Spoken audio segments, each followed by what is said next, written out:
दोस्तों, हम सभी का सपना होता है कि हम एक अच्छी रिटायरमेंट लाइफ एंजॉय कर सकें। हमारे पास इतना पैसा हो कि हम ट्रैवल कर सकें, अपने बच्चों को सपोर्ट कर सकें और अच्छा खाना पीना खा सकें। दोस्तों, आप सभी ने बहुत सारे रिटायरमेंट प्लान का नाम सुना होगा, जिनमें से ईपीएफ, पीपीएफ एक है। दोस्तों, जिस स्कीम के बारे में हम आज बात करेंगे उसका नाम है एनपीएस, नेशनल पेंशन सिस्टम। आज हम इस वीडियो में जानेंगे एनपीएस क्या होता है, ये कब स्टार्ट हुआ, हम कहाँ कहाँ पैसे इन्वेस्ट कर सकते हैं, हमें रिटायरमेंट के बाद क्या मिलेगा, हमें इस पर टैक्स बेनिफिट कौन कौन से मिलते हैं। नमस्कार दोस्तों, मेरा नाम है प्रदीप सिंह और आप देख रहे हैं मेरा यूट्यूब चैनल पैसों का खेल। तो आइए दोस्तों, चलते हैं सिस्टम पे, जहाँ पे हम पूरी जानकारी हासिल करेंगे एनपीएस के बारे में। दोस्तों, एनपीएस सबसे पहले 2004 में गवर्नमेंट के लिए ओपन किया गया था, जिसके अंदर सिर्फ पहले गवर्नमेंट एम्प्लॉइज ही इन्वेस्ट कर सकते थे। लेकिन उसके बाद इसको 2009 में सबके लिए ओपन कर दिया गया था। मतलब ये है कि अब इसके अंदर गवर्नमेंट एम्प्लॉइज के अलावा नॉर्मल सिटीजन भी पैसे इन्वेस्ट कर सकता था।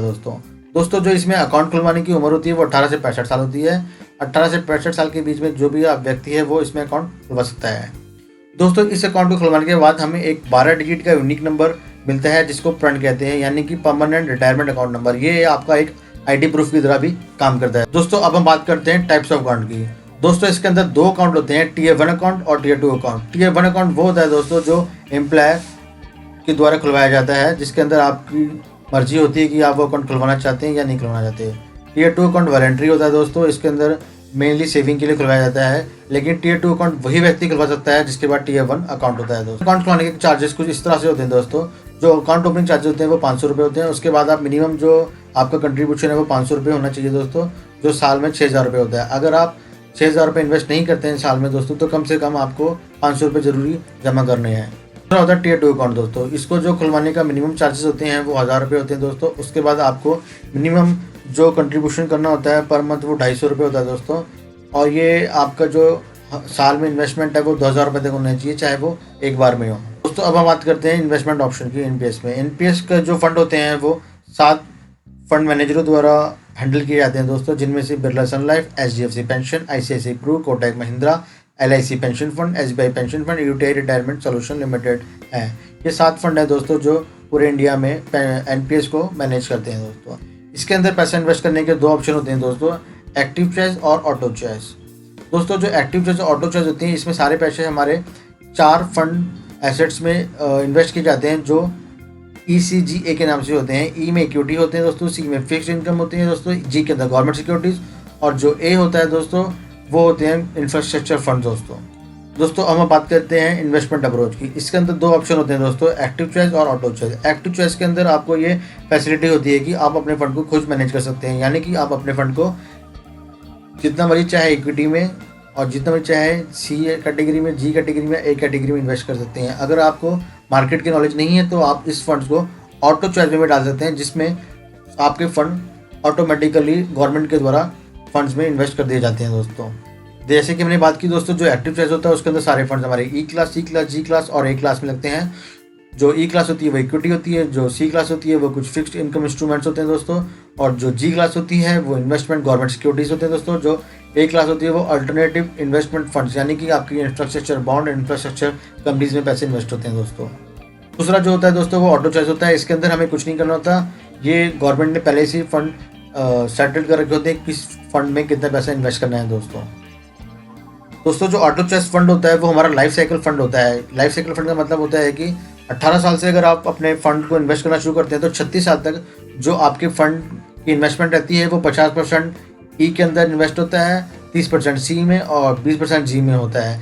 लेकिन 36 साल के बाद इसकी जो इन्वेस्टमेंट की प्रोपोर्शन होती है वो कम होती जाती है, जो एंड तक जाके 80% जी क्लास में हो जाती है और 10% ई क्लास में और बाकी के 10% सी क्लास में होती है दोस्तों। ये फंड क्लासिफिकेशन इसलिए किया जाता है दोस्तों ताकि आपका रिस्क कम हो सके और आपके जो ज़्यादा से ज़्यादा पैसे हैं वो गवर्नमेंट सिक्योरिटीज़ में इन्वेस्ट हो सकें, क्योंकि इक्विटी फंड जो होते हैं दोस्तों बहुत ही हाईली रिस्क होते हैं। दोस्तों, कुछ एक्टिव चॉइस के एग्जाम्पल हैं कि आपके पैसे कैसे कैसे इन्वेस्ट होते हैं। आप देख सकते हैं इक्विटी के अंदर आप अपने फंड्स को 50% से ज़्यादा इन्वेस्ट नहीं कर सकते हैं, और जबकि सी और जी के अंदर आप मर्जी से 25%, 30%, 50%, 100% भी कर सकते हैं। ये गवर्नमेंट सिक्योरिटीज़ में 100% इसलिए किया गया है दोस्तों क्योंकि बहुत ही सेफ होते हैं, इसमें रिस्क कम होता है और आपको इससे रिटायरमेंट में एक सेफ वैल्यू मिल सकती है। जबकि इक्विटी फंड काफ़ी रिस्क होते हैं, आप चाहे तो अपना पूरा पैसा इक्विटी फंड से निकाल के सी या जी फंड में भी लगा सकते हैं। दोस्तों, ये है हमारा चार्ट स्ट्रक्चर। जो कि हमें दिखाता है कि हमारा जो चार्जेस है वो 0.009% पर एनम एनपीएस पे लगता है, जो कि बहुत ही कम है। इसके अलावा अगर आपने देखा होगा कि म्यूचुअल फंड और यूलिप जो आपकी फैसिलिटीज़ होती हैं उसके अंदर आपके फंड जो होते हैं वो 1% से लेकर 2.5% तक लगते हैं दोस्तों। ये कुछ कंपैरिजन है दोस्तों फंड ग्रोथ का। आप इसमें देख सकते हैं कि जो हमारे एनपीएस में चार्जेस है वो 0.009% है, जिसकी वजह से हमारी जो फंड की वैल्यू है वो बहुत ज़्यादा बढ़ जाती है। इसके अगेंस्ट अगर हम देखें यूलिप में और म्यूचुअल फंड्स में तो वो 1% से लेकर 2.5% तक है, जिसके कारण उनकी वैल्यू कम हो जाती है। सिर्फ हम अमाउंट इन्वेस्ट कर रहे हैं और सेम परसेंटेज पे। आप देख सकते हैं दोस्तों, जहाँ पे हमें एनपीएस में 16 लाख मिल रहे हैं वहीं हमें यूलिप में 13 लाख और म्यूचुअल फंड में 14 लाख मिल रहे हैं। ये comparative growth of fund value आप दोस्तों देख सकते हैं कि 10 साल के अंदर एनपीएस ने कितना ज़्यादा ग्रोथ किया, उसके ही पैरेलली आप देखें तो यूलिप और म्यूचुअल फंड ने कम ग्रोथ किया है। ये ग्रोथ एनपीएस की इसलिए ज़्यादा है क्योंकि इसके अंदर जो एक्सपेंस रेशियो है दोस्तों वो 0.009% है, जो कि बहुत ही ज़्यादा नॉमिनल है। दोस्तों अब हम बात करते हैं टाइप्स ऑफ विड्रॉल की। दोस्तों इसमें 3 तरह के विड्रॉल होते हैं। एक होता है नॉर्मल रिटायरमेंट, यानी कि आप 60 साल के हो चुके हैं, उसके बाद आप अपने फंड्स को निकाल सकते हैं। लेकिन दोस्तों आप रिटायरमेंट के बाद सिर्फ 60% फंड ही निकाल सकते हैं, बाकी 40% जो फंड है वो आपको एन्युटी लेनी पड़ती है। एन्युटी का मतलब है कि आपको उसकी पेंशन लेनी पड़ेगी दोस्तों। लेकिन आप उससे पहले भी पूरी लाइफ सर्कल में 3 बार फंड निकाल सकते हैं। वो इमरजेंसी के लिए है, जैसे कोई किसी बच्चे की एजुकेशन के लिए, अपने घर के लिए या किसी इलनेस के लिए ले सकते हैं दोस्तों। तीसरा होता है प्री मैच्योर रिटायरमेंट प्लान दोस्तों। इसके अंदर आप 60 साल से पहले अपने स्कीम को प्री मैच्योर करवाना चाहते हैं दोस्तों तो करवा सकते हैं, लेकिन उसके लिए आपके फंड्स को 10 साल तक कंटिन्यू होना जरूरी है। और जो आप फंड निकाल सकते हैं दोस्तों वो सिर्फ 20% ही निकाल सकते हैं, बाकी का 80% की आपको एन्युटी लेना कंपलसरी है। तीसरा होता है डेथ ऑफ सब्सक्राइबर, कि आपकी किसी कारणवश मृत्यु हो गई है तो आपके सारे पैसे आपके नॉमिनी को मिल जाते हैं। दोस्तों अब हम बात करते हैं डेफर्ड विड्रॉल की। मान लीजिए आपकी उम्र 60 साल हो गई है और आप मैच्योर हो गए हैं अपनी स्कीम के पैसे निकालने के लिए, लेकिन आप किसी कारण से अपने फंड्स को नहीं निकालना चाहते, इनको कंटिन्यू रखना चाहते हैं, तो आप 10 साल और बढ़ा सकते हैं दोस्तों। यानी कि 60 साल की जगह आप 70 साल तक स्कीम को चला सकते हैं दोस्तों।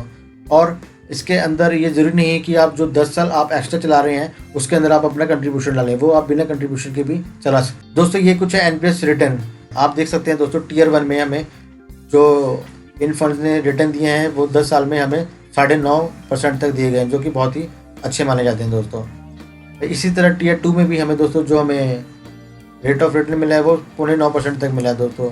ये हमारा जो डाटा है वो 14 अगस्त तक है दोस्तों। इसका मतलब ये है कि लॉकडाउन का जो पीरियड है वो भी इसमें इंक्लूड है। अगर हम लॉकडाउन को हटा दिया जाए दोस्तों तो आप देख सकते हैं कि 7 साल में जो इसका रिटर्न है वो हमें 11.25% तक मिला है। 11.25% दोस्तों बहुत ही अच्छा रिटर्न माना जाता है।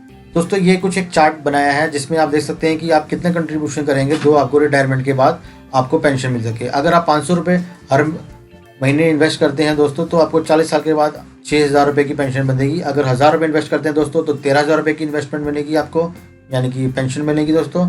और अगर 2,000 रुपये इन्वेस्ट करते हैं दोस्तों तो आपको 26,000 रुपये की पेंशन मिलेगी दोस्तों। आप सभी ने देखा कि हमें एनपीएस के कितने सारे फायदे हैं। अब बात करते हैं इनके कुछ हाईलाइट पॉइंट, जिसमें से पहला दोस्तों हमें इसके ऊपर 2 लाख की रिबेट मिलती है टैक्स में, जिसमें से 1.5 लाख हमारा एटीसीसी में और 50,000 हमारा एटीसीसी डी 1B में छूट मिलती है दोस्तों। दूसरा है एक्सपेंस रेशियो, जो इसके अंदर 0.009% है। इसके अलावा देखा जाए तो म्यूचुअल फंड में 2% तक होता है और ELSS में 1% होता है। तीसरा इसका जो बेनिफिट है दोस्तों वो ये है कि ये तीनों कैटेगरी में एग्जाम्प्ट होता है। इसका मतलब ये है कि जो हम पैसा इन्वेस्ट कर रहे हैं वो भी एग्जाम्प्ट है हमारा, जो हमें इस पर रिटर्न मिलेगा वो भी एग्जाम्प्ट है हमारा, और जो फाइनल कॉर्पस मिलेगा हमें रिटायरमेंट के प्लान में वो भी हमारा एग्जाम्प्ट होता है दोस्तों। चौथा जो इसका मेजर बेनिफिट दोस्तों ये है जो किसी भी आपको स्कीम में नहीं मिलेगा, वो ये है कि मान लीजिए अगर आप किसी कारणवश इंसॉल्वेंट हो जाते हैं और आपकी प्रॉपर्टी किसी भी कारण से बैंक बेचना चाहती हो, लेकिन फिर भी आपकी इस फंड के ऊपर ना बैंक ना कोर्ट कोई भी अधिकार जमा सकता है। ये पैसा आपका ही रहेगा चाहे कुछ भी हो जाए। ये सिर्फ इसी पॉलिसी में ये फैसिलिटी अवेलेबल है और किसी पॉलिसी में ये फैसिलिटी अवेलेबल नहीं है दोस्तों। उम्मीद करता हूँ कि इस वीडियो से आपको एनपीएस की पूरी जानकारी मिल गई होगी। अगर आपको फिर भी कोई कन्फ्यूजन है तो आप मेरे को कमेंट बॉक्स में क्वेश्चन पूछ सकते हैं दोस्तों। मेरी वीडियो देखने के लिए आपका बहुत बहुत धन्यवाद दोस्तों। मेरा मोटिवेशन बढ़ाने के लिए मेरी वीडियो को लाइक और शेयर करना ना भूलें। जय हिंद, जय भारत।